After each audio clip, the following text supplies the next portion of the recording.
Attention, look on the board. Welcome to all my friends, students in physics class by Dr. Hamid sir. दोस्तों, पिछले lecture में आपने electromagnetic wave के बारे में पढ़ा था। उसमें कुछ होमवर्क दिए गए थे आपको। चैप्टर हमारा फिनिश था, लेकिन कुछ होमवर्क था। सिर्फ एक स्टूडेंट मुनीब ने होमवर्क बनाया। महान है आप लोग। आइए हम लोग देखते हैं प्रूफ करके IC इक्वल ID। एक तरह से मैंने प्रूफ करा दिया था। आप जो ID का फॉर्मूला ड्राइव किए हैं, कहाँ से लिए हैं? dq/dt से ना, तो वही तो IC था। तो प्रूफ तो ऐसे ही हो रहा था। वो थोड़ा सा दिमाग नहीं आप लोगों के पास। IC का जो फॉर्मूला पढ़ा है आप, ID का फॉर्मूला जो प्रूफ किया, वो कहाँ से किया? कोई भी करंट जो है ID का, आप दोनों तरह से प्रूफ कर सकते हैं। IC का ही फॉर्मूला ले लीजिए। क्या फॉर्मूला होता है? dq/dt। और गॉस थ्योरम से Q के जगह पे क्या डालते हैं? Epsilon naught into phi E. Epsilon naught बाहर कर दीजिए तो क्या बचा? d phi e by dt। तो यही हो गया हमारा ID। इसी को बोलते हैं ID प्रूफ। ID का क्या फॉर्मूला था? Epsilon not d phi e by dt। IC से ये फॉर्मूला प्रूफ भी हुआ था। या उल्टा लेके भी चल सकते हैं। पहले ID का फॉर्मूला लीजिए, फिर phi का मान पुट कीजिए, और मैं आप ये कर सकते हैं, पहले ID ले लीजिए। Epsilon not d phi e by dt। और गॉस थ्योरम से आप d phi e का मान पुट कीजिए। क्या था? Q by epsilon naught. Epsilon not by epsilon not अलग कीजिए, dq/dt अलग कीजिए। कैंसिल, बचा क्या? dq/dt। और dq/dt को ही IC बोलते हैं। तो ID इक्वल आ गया IC के प्रूफ।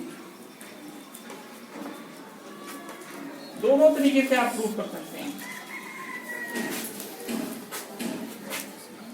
एक ये भी क्वेश्चन हो सकता है कि prove that half epsilon naught E square is equal to the half B square by mu naught। मैंने कहा था दोनों एनर्जी बराबर होती है। ये एनर्जी डेंसिटी था इलेक्ट्रिक फील्ड का, ये डेंसिटी कितना था? मैग्नेटिक फील्ड का। दोनों का मान बराबर होता है। इस क्वेश्चन में ऐसे भी लिखा जा सकता है, हाफ एप्सिलॉन नॉट, यहाँ पे E नॉट का square half B not square by mu not. Maximum condition में एम्पलीट्यूड लेते हैं। E नॉट को B नॉट को क्या कहा गया था? Amplitude of electric field is E not and magnitude of magnetic field is B not. दोनों एक ही फॉर्मूला। एक ये मैक्सिमम के कंडीशन के लिए आ गया, ये जनरल फॉर्मूला आ गया। ये कहीं पे भी इलेक्ट्रोमैग्नेटिक वेव के लिए यूज कर सकते हैं। तो प्रूफ के लिए आप क्या करेंगे? प्रूफ के लिए आप LHS ले लीजिए। LHS में क्या है आपका? Half epsilon not E square. इसको एक इक्वेशन मानिए। अब देखिए, एक फॉर्मूला आपने पढ़ा है E by B या E not by B not equal C के। तो ये फॉर्मूला इसके लिए भी सही है, E by B के लिए भी सही है। दोनों के लिए फॉर्मूला सही है। तो E बराबर क्या होगा? B इंटू C, या B नॉट लेते हैं तो B नॉट इंटू C। दोनों में से कोई फॉर्मूला प्रूफ करने आपको रहेगा। तो आप E के जगह पे ये मान पुट कर दीजिए, LHS लीजिए। हाफ एप्सिलॉन नॉट E के जगह पे B गुने C, इसके स्क्वायर कीजिए। Half epsilon naught B square C square. और C का फॉर्मूला पढ़ा था 1 by root under mu naught epsilon naught. Total पे स्क्वायर कीजिए। Half epsilon naught B square 1 by mu naught epsilon naught B square by mu naught. इस तरह से LHS बराबर RHS।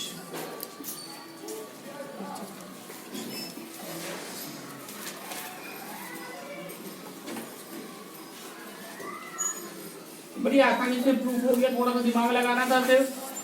दोनों फॉर्मूले आपको याद करने पड़ेंगे पहले। E बाई बी या E naught by B naught equal C, इससे आप E निकाल लें। ये भी एक फॉर्मूला है, इसको यहाँ पे पुट करें। फिर C का ये फॉर्मूला भी आपको पिछले लेक्चर में बताया, 1/रूट under mu naught epsilon naught square h square डाल दी। अब पावर बैंक हम लोग कर लेते हैं, जो फॉर्मूले एक्सरसाइज में थे उनको एक जगह कलेक्ट करिए।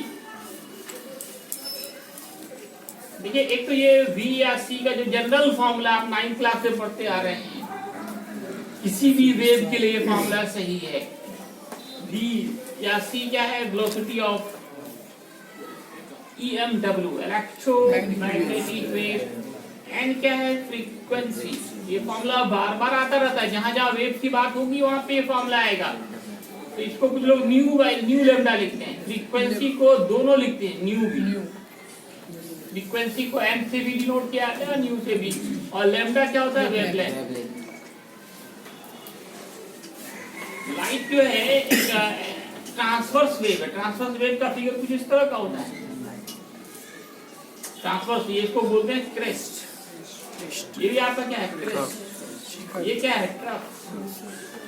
वेवलेंथ क्या होता है? क्रेस्ट से क्रेस्ट का डिस्टेंस या ट्रफ से ट्रफ के बीच का जो वाली इतना, ये वेवलेंथ होता है। ये एम्पलीट्यूड कहलाता है, maximum displacement from mean position in either side.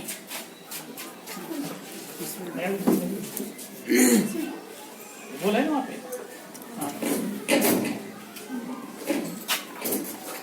तो क्रेस्ट से क्रेस्ट के बीच का डिस्टेंस, क्रेस्ट के बीच का डिस्टेंस या ट्रफ से ट्रफ के बीच का डिस्टेंस ही वेवलेंथ होगा। मैक्सिमम डिस्प्लेसमेंट एम्पलीट्यूड कहलाएगा। इलेक्ट्रिक फील्ड का जो अगर इक्वेशन निकालना चाहे तो E not sine omega T minus के एक्स, ये इक्वेशन 11th क्लास में प्रोग्रेसिव वेव के इक्वेशन से आया है। ओमेगा क्या होता है? Angular velocity. कितनी बार ये ओमेगा आप देख चुके हैं? इसका formula 2 pi and 2 pi by T लिख सकते हैं। थीटा बाई टी भी इसका फॉर्मूला आया था। बहुत सारा इसका फॉर्मूला होता है, V बाई R होता है। किसके? ओमेगा के, एंगुलर वेलोसिटी के। K का मान 2 पाई बाई लैम्डा होता है। यहाँ पे 2 पाई बाई लैम्डा 11th में आप जो है प्रोग्रेसिव वेव पढ़ा था। जो वेव लगातार आगे बढ़ता जाए उसको प्रोग्रेसिव वेव कहते हैं। इलेक्ट्रिक फील्ड, मैग्नेटिक फील्ड दोनों के लिए यही इक्वेशन आएगा। और यहाँ माइनस और प्लस दोनों आ सकता है, दोनों में एक ही होगा। सिर्फ एक में मैग्नेटिक फील्ड में हमारा B और B नॉट आएगा, और इलेक्ट्रिक फील्ड में E और E नॉट आएगा। E नॉट तो जानिए रहे हैं, एम्पलीट्यूड ऑफ इलेक्ट्रिक फील्ड। नहीं जाने हैं तो जानिए मैक्सिमम रेजिस्टेंस। ये एम्पलीट्यूड दिखा रहे हैं ना, जनरल वेव का दिखा रहे हैं। इलेक्ट्रिक फील्ड का होता है तो इसको E नॉट दिखाते हैं, मैग्नेटिक फील्ड का होता है तो B नॉट दिखाते हैं। Amplitude of electric field V not को एम्पलीट्यूड ऑफ मैग्नेटिक फील्ड।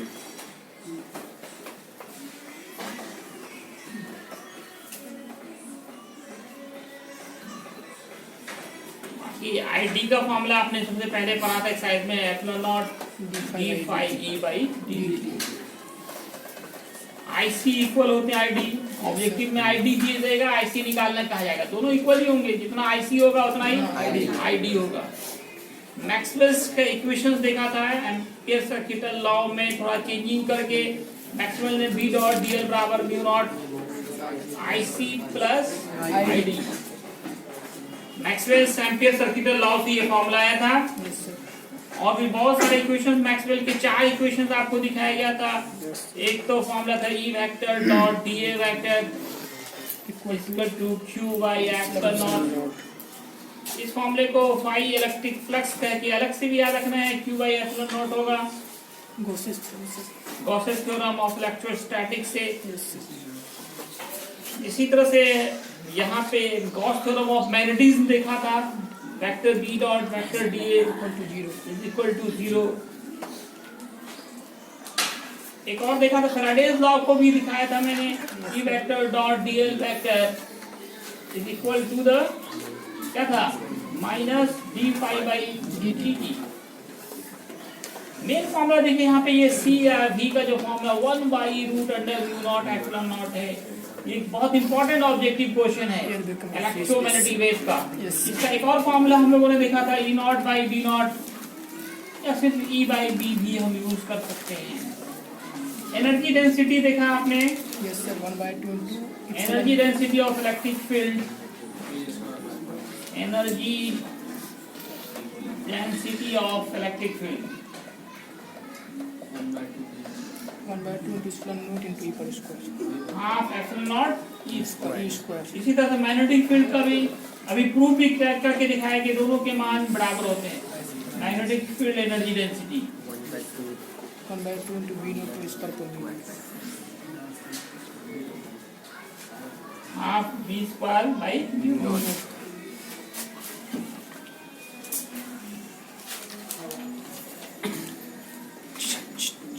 अब एप्सिलॉन नॉट म्यू नॉट ये सबके मान तो आपको याद होंगे, पिछले कई चैप्टर से पढ़ते आ रहे हैं। एप्सिलॉन नॉट का मान बोलो कोई 8.8।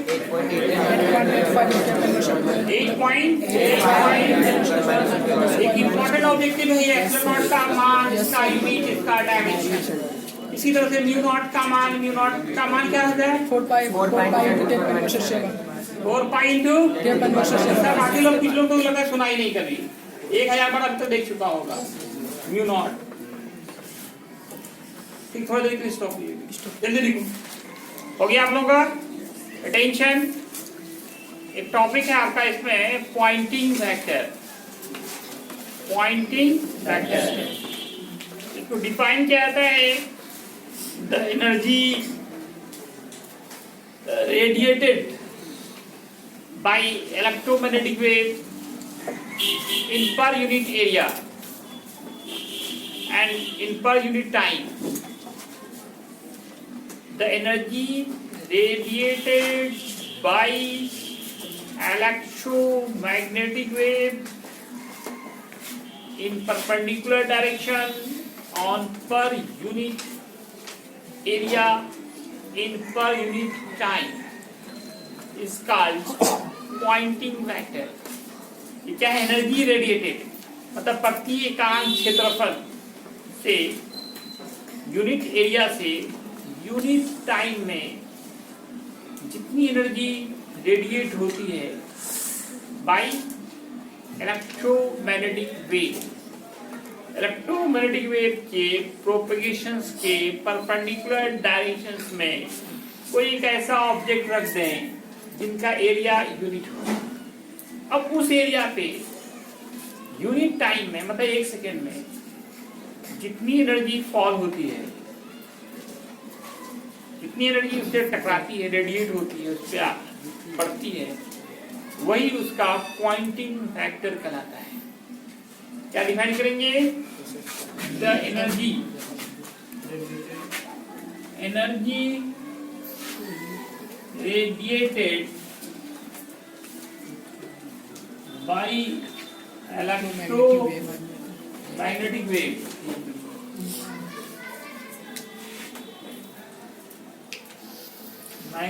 wave in the perpendicular direction in per unit area, unit area in per unit time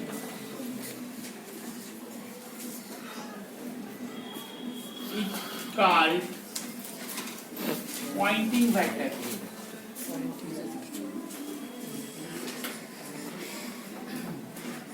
को डिनोट किया जाता है डिनोटेड बाय S और उसके ऊपर एरो डालते हैं। इनका जो फॉर्मूला होता है 1 by mu naught into E vector cross B vector, ये इसका फॉर्मूला होता है। यूनिट इसका क्या होगा? SI यूनिट एनर्जी है sir, of Poynting vector joule. Joule by second ना पर यूनिट टाइम है, तो वाट हो जाएगा पर एरिया है बटे मीटर स्क्वायर, वाट पर मीटर स्क्वायर। इसके डायमेंशन भी आप निकाल सकते हैं, की पे dimension of S factor. Power का याद है आप लोगों को? पावर का क्या था? ML square T inverse L square T inverse by L square, L square cancel. L not कर दीजिए और टी इनवर्स टी। ये आपका हो गया पॉइंटिंग वेक्टर। अब देखिए इंपॉर्टेंट न्यूमेरिकल्स।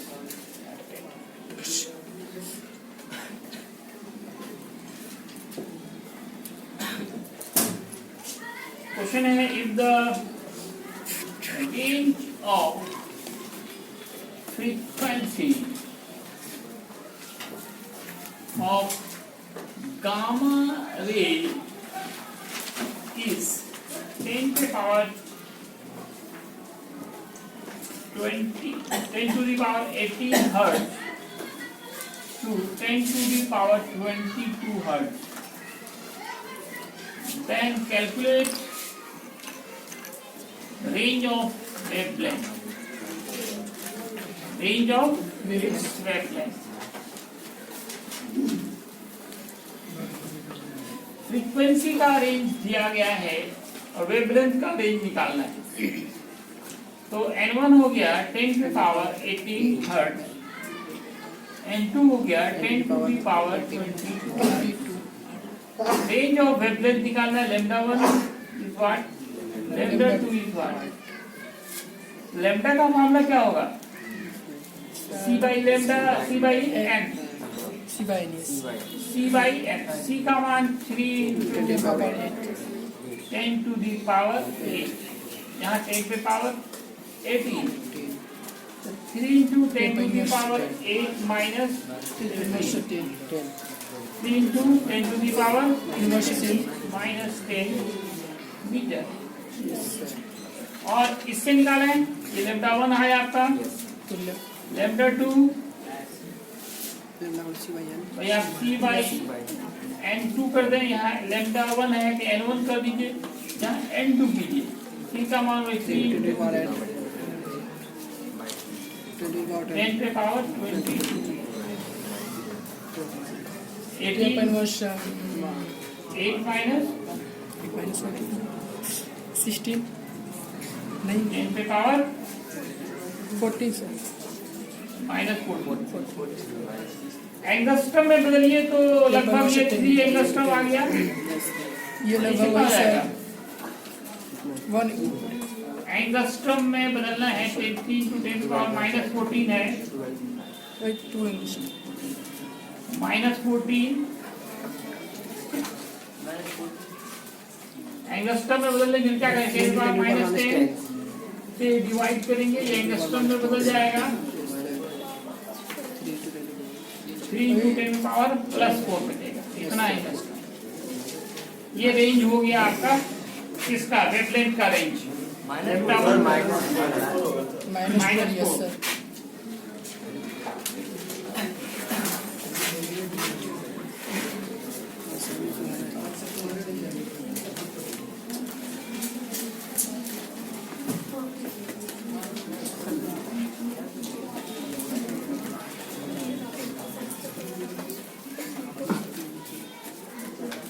कुछ नहीं दिया हुआ है और आपसे क्वेश्चन कर रहा है calculate velocity of EMW in vacuum। कौन सा फॉर्मूला बढ़ाएंगे? कुछ नहीं दिया हुआ है। यस सर C या V का क्या फॉर्मूला वैक्यूम में बढ़ाएंगे? 1 by 2 naught into epsilon naught epsilon naught, दोनों का मान मालूम। यस सर 4 पाई इंटू 10⁻⁷ 12 तो सॉल्व कीजिए, कितना आंसर आएगा? सर कितनी होती है? 3 इंटू बढ़ाए ना, 3 into 10⁸ मीटर पर सेकेंड। जितनी लाइट की वेलोसिटी होती है उतनी ही इलेक्ट्रोमैग्नेटिक वेव्स की भी वेलोसिटी होती है। एनसीईआरटी क्वेश्चन है कि gamma ray X-ray, ultraviolet rays has different frequency. सबकी frequency अलग अलग होती है. Yes. Frequency, different wavelength.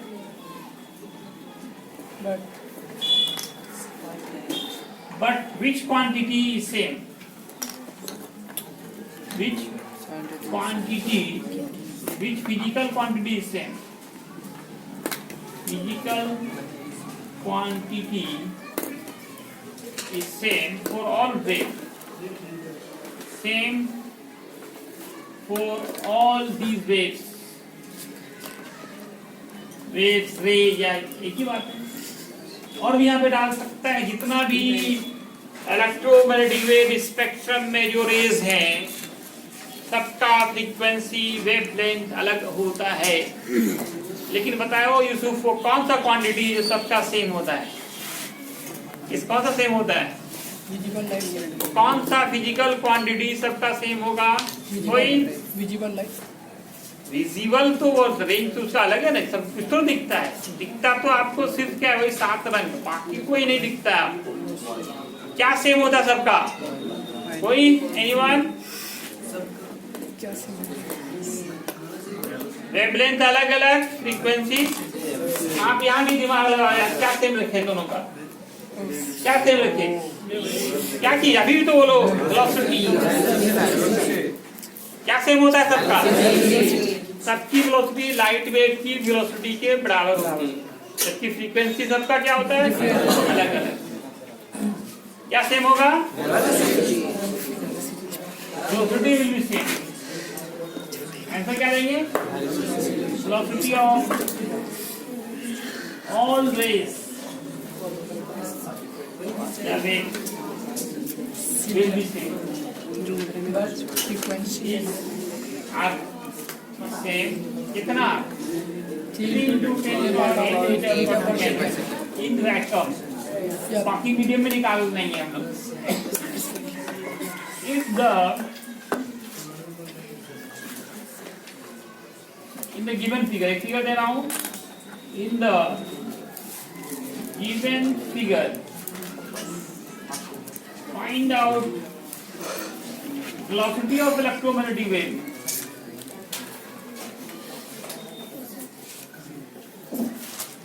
and direction.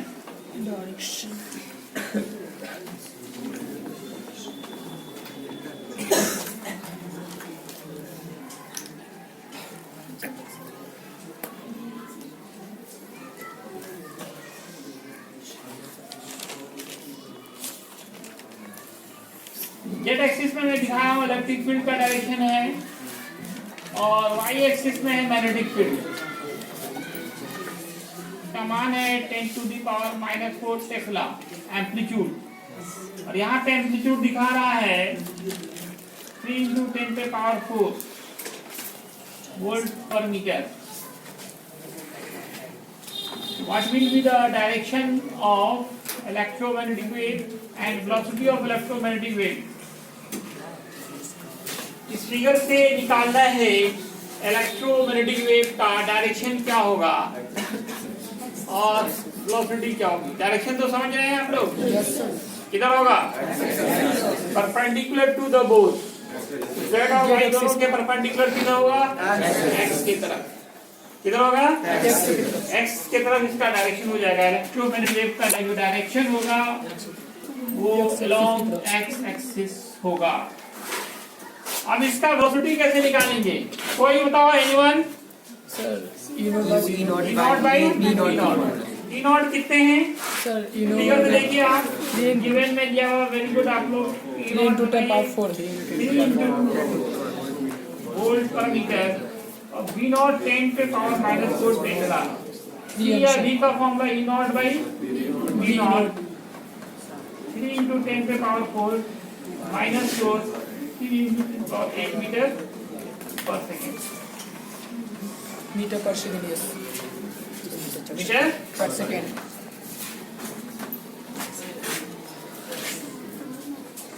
Next question. If the amplitude of magnetic field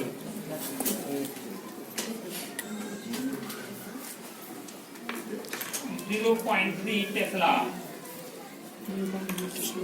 and frequency is 10 to the power 14 hertz.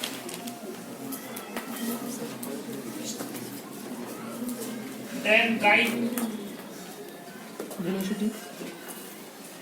equation of electromagnetic wave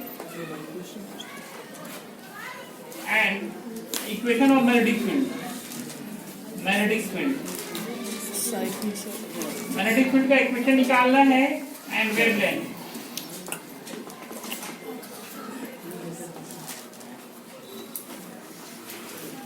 यहाँ पे देखिए क्या कह रहा है, amplitude of magnetic field is 0.3 tesla, frequency 10 to the power 14 hertz है.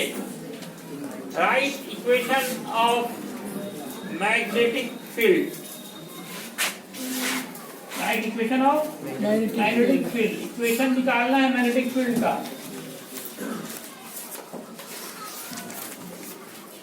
And wavelength दोनों काम करने हैं. तो इक्वेशन ऑफ मैग्नेटिक फील्ड का अभी इक्वेशन दिखाया गया था. V magnetic field V equal हो जाएगा ना. V equal V not sine omega t